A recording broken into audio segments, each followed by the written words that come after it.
William, I had burned the town myself. The flames were still alive when I rode through the streets, wood crackling, stone sweating heat, the air thick with smoke and ash. This was Normandy, my land, and I had ordered it reduced to embers as punishment. I had conquered England 21 years earlier, crossed the sea, broken kings, bent crowns to my will. Now I was 60, heavy in body, thickened by years of feasting and command. My horse moved carefully through the narrow street. The ground was uneven, littered with collapsed beams and glowing coals. Then, without warning, the animal reared. I did not have time to brace myself. The iron pommel of my saddle drove upward into my belly with terrible force. I felt something inside me give way, not a sharp pain at first, but a crushing, sickening pressure that stole my breath. I cried out. My hands clawed at the reins as my guards rushed forward. They helped me down, but I already knew. Something had burst within me. They carried me to the priory, laid me on clean sheets, summoned physicians who whispered and avoided my eyes.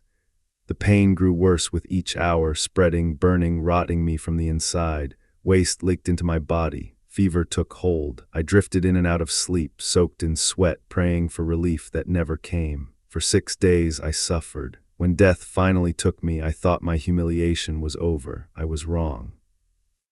At my funeral, my body, bloated by infection, would not fit into the stone tomb prepared for me. They forced it. Pressure built. My flesh split apart. The stench filled the church. Mourners fled. Priests ran. Even in death, I conquered the room with rot and shame. Richard, I did not fear that castle. It was small, insignificant. I had survived crusades, desert heat, steel storms, and sieges worthy of song.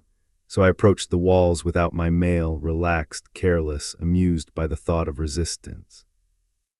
Then the bolt struck me. It hit my shoulder near the neck. The pain was sharp but brief. I laughed it off. I had been wounded before many times. I walked back to my tent and ordered the surgeon to remove it. That was my true mistake. He cut into me like a butcher. He had no proper tools, no skill worthy of the task. He tore flesh away to reach the bolt, widening the wound, mangling muscle and tissue. I clenched my teeth and endured it, believing pain was temporary. Infection was not. Within days, my flesh turned hot, then dark. The smell came next. Rot, I knew it well from battlefields. Gangrene was claiming me inch by inch. Fever burned through my veins. My strength faded. I lay there for 11 days, aware, lucid, dying slowly because of incompetence and pride. My mother came to me at the end. I forgave the man who shot me. I ordered his release. Mercy was the last victory I could claim. When I died, it was not the crossbow that killed me, but the filth left behind by a careless hand. Pizarro, I heard them before I saw them, shouting, steel, rage echoing through my palace corridors. I reached for my armor, my sword, too slow, too old. I had ruled by violence, betrayal, and gold, and now it had come for me. They burst through the doors, men I had wronged, sons of enemies I had made, 20 of them. My servants fell quickly, cut down where they stood. I fought anyway. I killed 2 of them. Even at 63, my arm remembered war, but numbers do not forget. A blade slipped past my guard and plunged into my throat. Warmth flooded my chest. Blood spilled over my hands. I tried to speak, but only choking sounds came out. The floor rushed toward me. I dipped my finger into my own blood, drew a cross, kissed it. I died on stone I had claimed with conquest, surrounded by the consequences of my ambition. Magellan, I believed armor made me invincible. The water was shallow, the sun bright. My men waited beside me, steel heavy on our bodies.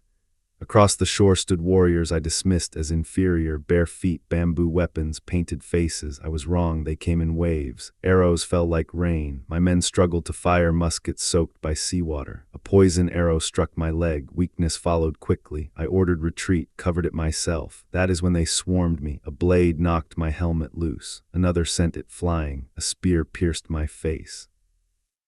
Blood filled my mouth. I fell to my knees. They hacked me apart. My men were already gone when I died in the surf, waves washing my blood into the sand. The world would remember my journey, but I would never see its end. Nobunaga, I woke to betrayal. The temple should have been safe. It was not. Soldiers surrounded it, thousands, led by a man I had trusted. My guards fought bravely, but they were crushed within minutes. Fire followed. Smoke filled the halls. Flames climbed the wooden walls. I fired arrows until there were none left. The enemy closed in, shouting my name. There was no escape. I knelt in the inner chamber, took the blade, chose my end. The cut was swift. The pain was absolute. Fire consumed everything. When they came for my body, there was nothing left to find. Pompey, you stand on the deck of your ship, watching the Egyptian coast draw nearer. The war is over. You have lost it. Pharsalus has broken you, your legions scattered, your allies silent, your name no longer feared. It's Rome bent around you. Now you are a fugitive. Egypt is supposed to be safe. You tell yourself that as you watch the small boat approach. The men aboard look welcoming enough. One of them you recognize immediately, Lucius Septimius, a Roman officer who once served under your command.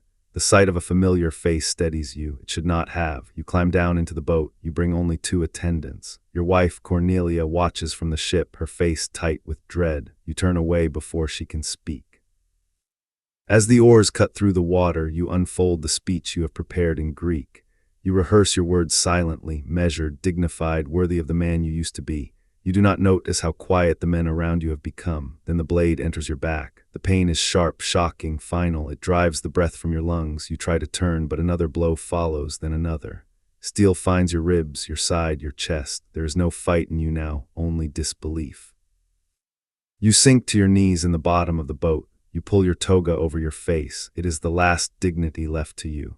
If you must die, you will not let them see your fear. You feel the boat rock as your blood pools beneath you. The world narrows, the sea goes silent. When you are dead, they sever your head. Your body is thrown onto the shore like refuse, left to rot beneath the Egyptian sun.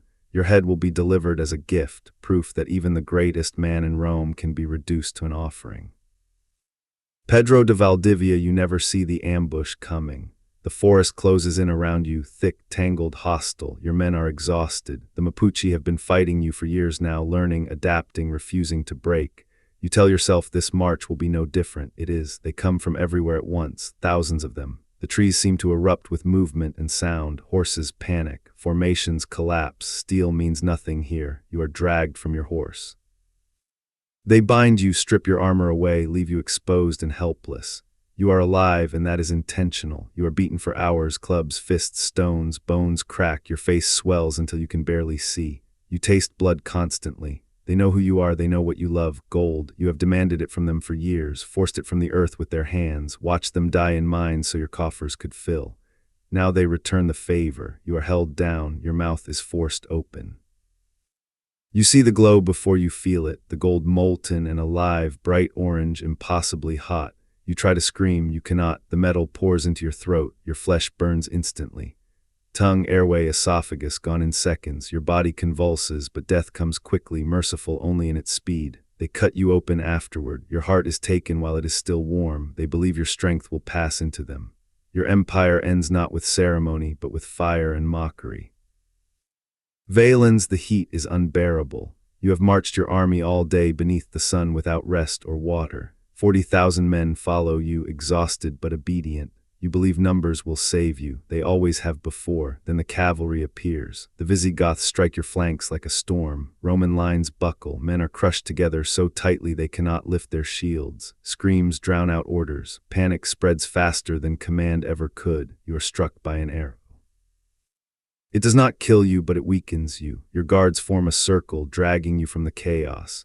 You can still hear the slaughter behind you as they carry you away, step by desperate step. They hide you in a small cottage. It is nothing, mud walls, thatched roof, but it is shelter. They barricade the door and tend your wound. You try to breathe calmly. You try not to think about the army dying without you. Outside, hooves thunder. The Goths surround the building. They do not know who you are. To them, this is just another place to flush out survivors. Someone shouts, someone laughs. Fire is set to the walls. Smoke fills the room instantly. Your guards pound at the door, but it will not budge. Flames lick the ceiling. Heat presses in from every side. Your lungs burn as you inhale. You die choking on smoke, wrapped in flame, Emperor of Rome reduced to another nameless corpse in the ashes. When the fire dies, there is nothing left to identify, not even your bones. They tell these stories long after the fires have gone cold. They speak the names with reverence at first, conqueror, emperor, king, chosen by fate, then lower their voices when they reach the end. Because no matter how far power carried these men, death met them without ceremony, without mercy, and often without dignity. William the Conqueror is remembered for reshaping England, but those who stood at his funeral remembered the stench, the sound of flesh splitting in a sacred space. The way even priests fled from the body of the man who had ruled them. His empire survived him. His authority did not.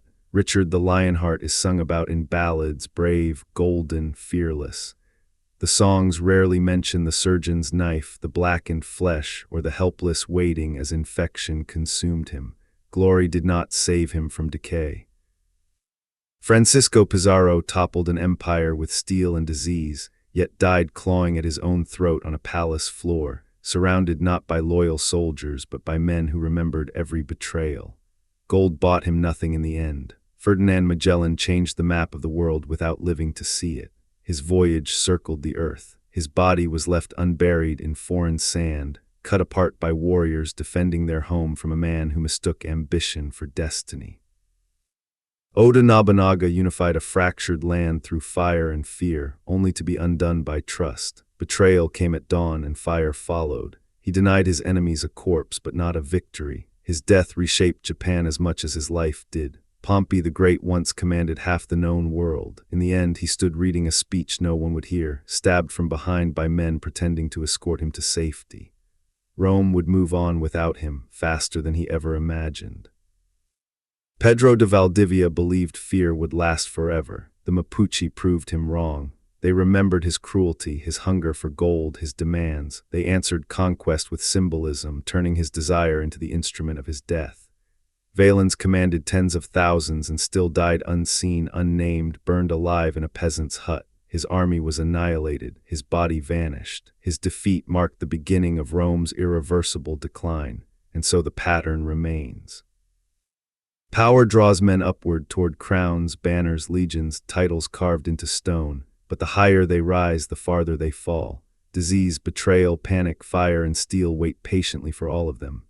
History remembers victories because victories are easy to frame. Deaths are messier, they smell, they burn, they rot, they scream.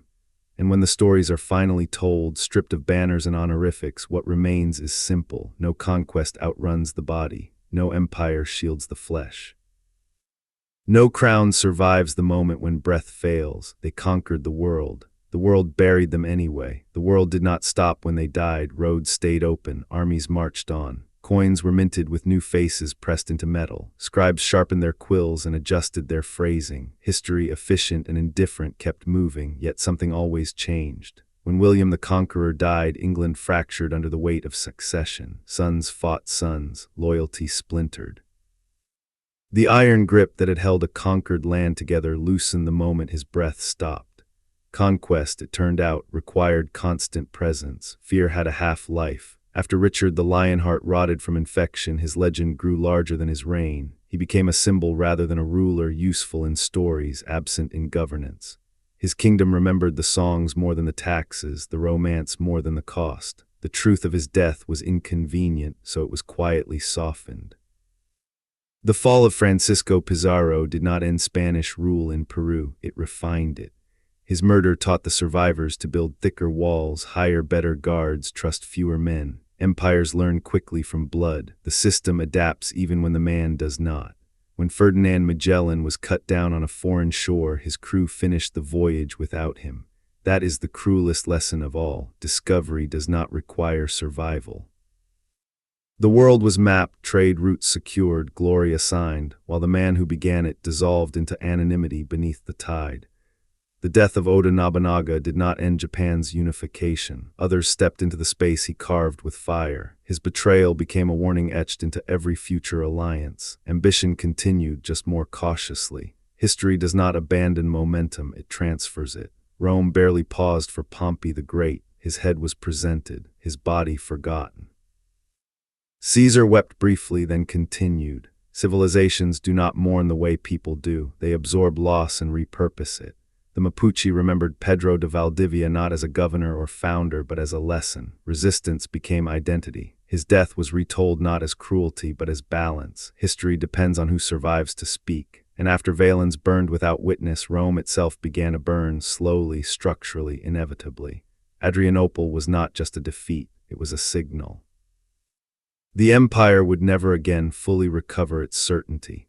What remains, always these men believed in permanence. They believed stone walls, disciplined armies, divine favor, or destiny itself would protect them. They believed the world they reshaped would remember them as exceptions to mortality. But the world remembers patterns better than names. Power isolates violence, multiplies enemies' success, invites complacency, and the body never adapts to myth in the end. None of them died as they imagined they would. No last stand worthy of sculpture, no clean ending, no gentle fade into legend, only impact, only heat, only infection, steel, betrayal, and fire. History does not ask how great you were, it asks how you ended. They were not kings, they were not conquerors. They did not leave names carved into stone. They were the ones who stood close enough to see the truth. They held the reins, the torches, the bandages. They carried bodies when the shouting stopped. They smelled the rot before anyone wrote it down. History rarely asks what they saw, but they remembered. They were there when William the Conqueror screamed. A stable hand grabbed the horse's bridle when it reared. A guard reached out too late. A monk later washed the sweat from William's body as he writhed on the bed, whispering prayers into ears that could not hear past pain. One of them would later say the king begged, not for mercy, but for relief. They never forgot that sound. At the funeral, it was servants who tried to force the corpse into the tomb. They leaned their weight against dead flesh because orders were orders. When the body burst, it was servants who gagged first, who ran first, who scrubbed the stone floor afterward. No chronicler wrote their names, but they carried that smell for the rest of their lives. A young attendant stood outside the tent of Richard the Lionheart and heard the surgeon working. He heard the cutting, the king's breath hitching, the wet sound of metal pulling free. Later, he was the one ordered to change the dressings. He saw the color shift from red to black. He smelled the rot before anyone spoke the word gangrene. He learned that courage does not stop infection and crowns do not disinfect wounds. When Richard died, that boy folded the bloody linens and understood something no song would ever admit. In Lima, servants tried to bar the doors for Francisco Pizarro. They died first. Those who survived watched their master fight like a man half his age, then fall like any other. One servant later told how Pizarro's hands shook as he traced the cross in his own blood, not from faith, but from loss of strength. They carried his body away quietly, knowing the city had already moved on. On the shore of Mactan, a Spanish soldier hid in the shallows and watched Ferdinand Magellan die. He wanted to run. He did run, but not before seeing the helmet fly, the spear strike, the circle close. He would later swear Magellan never cried out, only gritted his teeth until the blows became too many to count. That soldier would return home and tell stories of bravery, never mentioning that he survived by leaving his commander behind. Inside the burning halls of Hanojai, a page watched Oda Nobunaga kneel. The boy was ordered to flee. He obeyed. From outside, he saw flames swallow the temple and knew his lord was choosing death rather than humiliation. For the rest of his life, that page bowed lower than others. He had seen what betrayal costs and what resolve looks like when escape is gone. On Pompey's ship, Cornelia screamed. She watched the small boat pull away carrying Pompey the Great, saw it stop, saw movement that made no sense, then blood, then stillness. She did not see the blade, but she felt it anyway. Sailors held her back as she collapsed. Rome would remember Pompey as a general. She remembered him as a body disappearing into the distance. Among the Mapuche, warriors watched Pedro de Valdivia closely. They did not rush, they wanted him to understand. They had learned Spanish cruelty well enough to return it with meaning. When the gold was poured, some turned away, others did not. Later, elders would explain why it had to be done. Memory, they said, is a weapon too. At Adrianople, Roman soldiers searched the ashes. They never found valens, no body, no armor, no proof. Just charred wood and bone fragments that could have belonged to anyone. Veterans would later tell recruits that even an emperor can vanish without a grave. It was not meant to inspire, it was meant to warn. What the witnesses carried those who watched did not gain glory, they gained knowledge. They learned that power does not soften pain, that leaders bleed, panic, beg, and burn like anyone else, that the difference between ruler and servant disappears at the moment of death. They went home if they were lucky. They raised children, they told fragments of what they had seen, never the whole thing. Some truths are too heavy to pass on intact. History remembers the conquerors, but the watchers remembered the truth. Invincibility is a story told by survivors. It is whispered upward from soldiers to generals, from servants to kings, until it reaches the one who most wants to believe it. By the time it arrives, it sounds like truth, like destiny, like proof that the rules no longer apply. But the body never listens. The body does not care how many banners you broke, how many cities burned at your command, how many men said your name with fear in their mouths. It responds only to force, to infection, to heat, to steel. It fails quietly at first, then all at once. That is the lie. Not that these men were strong, they were. Not that they were feared, they were. But that strength could become permanence. Every conqueror believed in some way that the end would be different for him. That when death came, it would recognize his status. That it would arrive with ceremony. That it would pause. It never does. Death comes sideways, through accidents, through betrayal, through negligence. Through fire set by someone who does not even know your name. It comes when armor is off, when trust is misplaced, when confidence replaces caution.